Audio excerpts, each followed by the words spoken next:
সেদিন রংপুর থেকে একটা লোক এসেছে আমার বাড়িতে, বলছে হুজুর মাহফিলের ডেট নেবো। আমি বললাম বা বসেন, আমার ডায়েরি যদি ফাঁকা থাকে আপনাকে দিচ্ছি। চা নাস্তা দিলাম, বিস্কিট দিলাম। বিস্কিটটা নিয়ে মুখে দেবে, না দিয়ে আবার রেখে দিবে। মানে খাচ্ছেন না কেন? বলছে হুজুর আমি বেনামাজির রাতে খাই না। এ কি গো, আমি ছোটকাল থেকে নামাজ পড়ি, আমার বউ নামাজ পড়ে, আর এ কি বলে?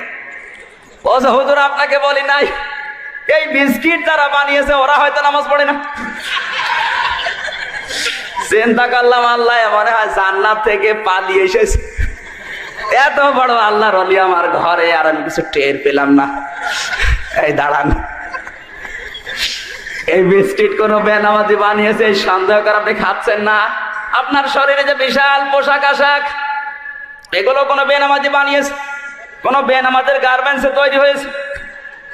এত যদি সফি দাবি করেন, সবগুলো খোলেন, জিনিস বের করে যান।